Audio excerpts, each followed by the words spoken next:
Okay, so we're back on the second day of this playthrough. Now, I've played a day in between these two episodes just to kind of try and acquire some equipment so I can talk through some stuff a little bit better. But we're going to start off, we're going to be talking about calories, the importance of calories in build 42 compared to build 41, and how to acquire some food sources for the long term. Now, we've already talked about crops in the last one and how it's basically a supplementary measure and can't be relied upon. As you can see, my character is hungry and I am losing weight. Now, if this falls below 75, I will get an underweight debuff, if you like, in my traits, and it will have negative effects on my statistics. So we want to keep this between 75 and 85. In order to do that, we need calories. High calorie foods are very important and also kind of difficult to find in comparison to most of the other stuff. So what we're going to do, right, I'm taking a simple item, a sandwich, and I'm going to attempt to add some stuff to it that will make it more calories for me to consume. So I'm making a ham sandwich. We're going to add cheese. This is another ingredient that I've got here. Simple. So it's already 25 hunger. It's already going to help with my unhappiness. Right here I have mayonnaise, which is worth 3,000 calories. And I will say, eating this whole is not actually as bad of an idea as you might think. As you can see, the boredom and unhappiness stats from downing a bottle of mayonnaise is actually not terrible. So we could do that if we wanted to, and then try and offset it with some like reading of books or something like that. What I'm going to do is I'm just going to add some mayonnaise to my sandwich instead. And I'm also going to add some butter, which, as you can see here, is also worth a rather high amount of calories. That was like 2,600 and something before I cut it down there. So now my ham and cheese sandwich has become something with way more calories in them. We can add some barbecue sauce here. It's also making me happier because of all the things I'm adding to it. Probably not going to bump my weight up straight away, but that is a good high calorie option. And it's just about adding those to your meals wherever you can, right? To try and get the calories up. Now, that wasn't enough, so I'm going to pick a high-calorie food from in here that I can consume. So let's see what we've got. So we've got some chips. We'll take a couple of those with us. I've already got one in my bag. Canned corned beef, mac and cheese. I think we had cereals, didn't we? I swear I had. Here we go. Cereals, 2,360 calories. So let's get that out of here and let it defrost. That 2,360 calories is going to be amazing for us. Just let it defrost in our bag. I'll have a bag of chips in the meantime. And I will say as well, when you're looting buildings, if your weight is going down and you would just be leaving items behind, don't just leave them behind, eat them. You know, if you see a soda when you're looting a store and your calories, you're underweight, you're losing weight, just drink the soda instead of leaving it behind. It's not going to fill your character up, but it's certainly going to add calories. And it's just taking opportunities like that, again, seizing the opportunities that are there for you. Now, one big thing that we need to think about is long-term food supply. And I think the easiest way for us to do that is to get ourselves a little farm going. As you can see, I've already kind of built myself a chicken coop here. I'll drive past it here in a second. We needed carpentry 3 for the chicken coop. You only need carpentry 1 for the feeding troughs. We've built the slightly larger ones, and that does require level 3. But we have marked some crucial equipment on my map already from earlier in my playthrough. There is a livestock trailer over here. We're going to pick that up, and then we're going to go pick up some chickens. Why chickens? Firstly, well, 1, because they're easy to look after, don't require a lot of space, and they supply us with daily eggs. We will gain eggs on a daily basis. They're also good for meat if we want to, cull off some extra ones, right? But realistically, we're just going to keep them for eggs. Turkeys, you might be thinking, will be an option. Unfortunately, turkeys' laying seasons start in spring. I believe they generally go through until about May. And unfortunately for you, if you're on default settings and haven't changed this, your playthrough starts in July. So you would be keeping turkeys for an entire year almost before they start laying their eggs. It's not generally worth keeping them unless you're doing so for meat or for feathers, if you really want to get into some crafting. They're great for meat, but their eggs don't really pay off as far as that goes. Let's see if we can hook this thing up. There we go, to the step van. There we go. Oh, okay, well, that's not what I wanted, but it might actually work for us a little bit here. Try this again. I'm sure that's fine. Don't worry about that metal crunching sound effect. Although I will say, it doesn't seem to want to play ball in terms of physics. Yeah, The tires are screwed. So we don't have the trailer. That's actually not the end of the world, especially considering we are going out in search of chickens. Realistically, we only really need to bring 1 or 2 back with us.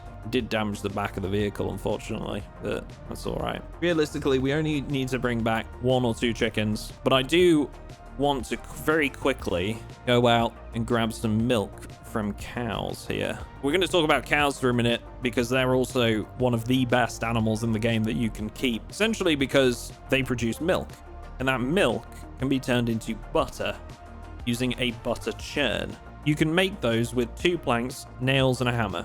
Now, I think we have all that material with us, so we should be able to build one on the go when we get to these cows, and I will actually show you how easy it is to make butter. And obviously, butter being so high calorie is great if you're trying to put on weight. Speaking of which, let's eat our cereal, and we'll see if that helps us. I have let my character slip quite a bit. There we go. Calorie just like that. Our weight's going up instead of down now. Obviously, we will need to sustain that. But it gives you an idea of how many calories you actually need to fill your character with in order to get the weight going up. It can be quite tricky. It's one of the biggest issues with survival in build 42 right now is calories. And as we talked about earlier, planting crops, you know, those crops just aren't going to be calorie-filled foods. Which is why finding some animals, getting some actual produce going in that sense is going to really help supplement those calories. And if you ever want a quick way to check how many animals are in a zone, just right click on the ground, pull the zone up, and you can see here, look, we've got 2 animals in this area. So butter churn, 2 planks, 2 nails, and a hammer. No carpentry skill required for a butter churn. That could change if you're watching this as build 42 gets a bit further along. Now, to make 1 butter, we need 5 liters of cow milk. Leave this. Let's see. We need to make sure we're not going to approach a male. This is a female, so we should be able to milk this female. I don't know, it might not have any young. No, it doesn't seem to have any young right now. Now that's a bull, so we don't want to go near that. So that's actually not going to work out for us, which is a bit of a shame. So essentially what I want is a female that has young. So we need basically a larger field of cows. I'm going to have a quick look around here just to see if we can find any other cows in the area. Thinking about it, I believe I have some cartons of cow milk back at the base that we can use for our little demonstration. But I guess it's sometimes just how it goes, you know, you lay a plan down and things don't pan out. And I think that's why it's important to know about so many of the different ways to gather food in build 42, because prepping for the long term is difficult sometimes. And not everything's going to work out first time. Now, since we're out here, we'll have a look at a different way of gathering food that I think is worth mentioning. I do just want to keep an eye on those zombies. Foraging has always been a very, very powerful skill since the foraging system was changed. But farmland especially can be incredibly useful for finding food sources. That can then be paired with the trapping skill to get you even more. So we're going to forage. You see here, food is common in farmland. I haven't got any skills in foraging, so whether we'll find anything is up for debate. But once you start to get a couple of levels in it, and the thing with foraging as well is it's very easy to level up in. Foraging is one of those skills that, I would guess, again, I would consider it more of a supplementary thing. But if you're living in an area with a lot of farmland in Project Zomboid, then you should definitely consider giving it a try if you're looking to get yourself some long-term food supplies. Unknown item. Okay, so this is a bit of an Easter egg item. Pack of hot dogs. Look at that. It's a rotten pack of hot dogs, but we found a pack of hot dogs in the middle of a field. Amazing. Could be used for fishing baits if we wanted to. If we were interested in doing some fishing anytime soon, rotten foods can be used. And then on top of that, we can then use that for the trapping skill to bring in animals. And one of the key things about the trapping skill in build 42 is that trapping now acquires live animals. So, you know, you could start trapping, use some snare traps or a box trap or whatever you have the ability to make. And you might find that you catch a live rabbit, and then you can start a little rabbit farm if you want to. There are options available to you. Here we go. Some herbs, cilantro. And you see there, we picked cilantro. Now, obviously, it's just a herb. It's not really going to give us much in the way of food. But this is a crucial thing. When you go foraging, you will also tend to get seeds with the food that you find. So if you find, like, let's say, I don't know, a potato or an onion or something like that in the wild, you're also going to get seeds with it, which can then be used back at your base to create more food for your long-term efforts. Now, it's coming up to 4 p.m, so I want to head back to the vehicle now, and we're going to get ourselves a chicken. If I can load one into the truck, I might get 2, but I don't think you can do that without a livestock trailer. Now, those chickens have a bit too many zombies around us, so we're going to go to the first set, closest to the safe house that I know of. Some pigs. Pigs can make for okay food sources. Honestly, it's another one of those animals that they're not producing anything for you, really. You can get some good leather for crafting, but they're not producing anything for you, really, other than meat. So if you have no other option, pigs can be decent, but personally, I'd go for chickens or cows every day. Might be worth checking those feeding troughs also, see if we can get some food from it, but really, all we need is a chicken. Might be some good farming supplies in here, actually.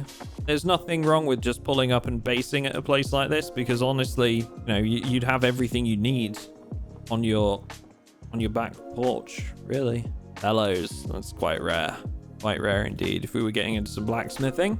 Right, so I need to identify some, yep, so this is a female hen. They will do nicely. I'm going to see if we can put it in the vehicle, but I don't think we can. But the bonus of having this chicken is that it will lay an egg for us every single day. If we wanted young, of course, if we wanted to hatch those chickens, then we could have a male as well. But to be honest, unless you're thinking of having chicks specifically, you could just keep a flock of females. So we carry the chicken home with us. It shouldn't damage me being overweight while we're sat in a driver's seat. Also, if you end up with fertilized eggs as well, like you have a male, and you don't want that chicken to develop, you just want the egg, right? Best thing you can do is throw them in the freezer. Chicken's not going to hatch if the egg's in the freezer. It did when Build 42 first launched and made for some hilarious Reddit posts of chicks being born in freezers. Not anymore. Now it works as intended, and you can just throw them in the freezer to keep them from hatching. Once we get this back to our safe house, we'll talk a little bit before we sleep about how to look after them, and that's pretty simple. Okay, so pulling up on base again here. Still got our chicken in hand. Let's go introduce it to its new home. Oh, this zombie's gonna follow me in as well. That's gonna be really frustrating. Oh no, just stack them on the fence instead. I forgot about that new mechanic. Should be fine. We don't need to worry about that for quite some time yet. Okay, so what we're going to do, animal zone. We draw this in the area we want the animal to be. Create zone. We can rename that whatever we like. So we'll call this Chimkins. This is now the home of our Chimkins. We drop our red hen, and it will now live in this zone. When we right click on the zone, you can see here, this is now in there. It may be stressed to start with. I'm going to give them a little pet, make sure they're well looked after. Go into bed. Right, so this is something that's important to keep track of. And as you can see, it's already laid an egg for us. Literally, we've dropped it off. It's gone indoors. It's already laid an egg. And that's how useful they can be. I don't know where this zombie is going or what he's doing with his life. Couple things to bring up about this. This hutch, whether it is open or closed, will not make a difference in an average playthrough. However, there is a sandbox option that will add predators, meta predators, to the game. If you have predators in your playthrough, you need to ensure that at night you are closing the door and opening it again come morning. Otherwise, a predator may get in during the night. Now, you may think that having this on tarmac might be a problem. It's not really an issue as long as there is food in the feeding troughs. I believe one of these has food. Feeding trough info. Might be bugged because I don't seem to be able to empty this one, but we did have some food. But anyway, as long as the chicken is given food and water in one of the troughs, they'll be fine, they'll be happy. So all that leaves us to do really is build a gate. I don't think I can actually do, so we'll just do a fence. Again, just as a reminder, to build these troughs, all you need is either level 1 carpentry for the short one or a level 3 for the long one. And for the chicken coop, which is for some reason called a hutch, You will need level 3 carpentry, and again, just some basic supplies. So nice and easy. Not really that difficult to set up. And now we will have eggs on a constant supply. The difficulty with my location as a base here is that we are operating out of a storage bin. So I don't actually have an antique stove. I have a microwave that's hooked up to the power currently. If you want to avoid using power or your fuel when the power goes out, you can search for an antique stove. It's like a big old thing. And it will use more traditional fuel sources like wood instead. This isn't going to make me particularly happy, but these items will cook quickly. So 9 hunger each. Nice and straightforward. I mean, that's 2 eggs already from 1 chicken. You think if you've got a couple of different chickens, maybe 3 or 4, you're going to be gaining quite a lot each day. And it's really easy to look after them, to take care of them. If animals don't have access to a feeding trough with feed in it, something you may want to consider is placing them on a grass surface. They will eat grass in their zone if their feeder is not filled with food. So they will know at least to consume grass in the area. Something else also to consider is if a zombie gets within range of our chickens here, it may stress him out and they will look to escape.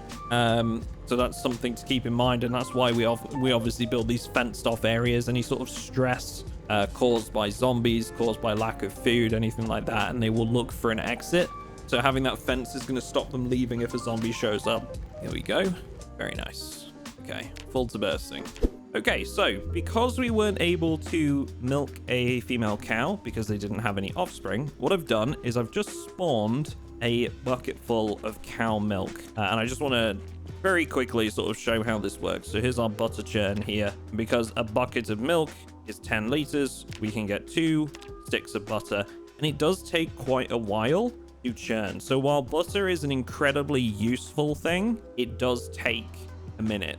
We're going to skip some time here. You can see we're already closing in on like midday. So we'll just do the 1. And then from that, we have a stick of butter, which is 3,200 calories. If you've got stuff to make you, shall we say, happy again, you can just eat that as it is, but it is going to make you quite unhappy. You got to make sure you got the right stuff for that, or you can just add it to meals, which is what I tend to do. So, having rehomed a feathered friend to give myself a reliable source of food and attempting some other methods that didn't quite pan out for me, I think this episode was a good demonstration of why it's important to remain flexible and why it's equally crucial to have good knowledge of different survival techniques in Project Zomboid. Sometimes things just don't work out the way you want, and that's okay, because there are always more options available to you. In the next episode, I'll be jumping into other survival skills that could help me stock up on food, such as fishing and trapping, where I'll explain some key tips and tricks for the best results in both fields. My other goals involve revisiting the grocery store where we triggered an alarm in episode 1 and constructing a composter for creating a constant source of fertilizer, again with some tips and tricks of the trade to get the best outcome possible. I hope you've been enjoying the series thus far, and we'll be back soon with episode 3.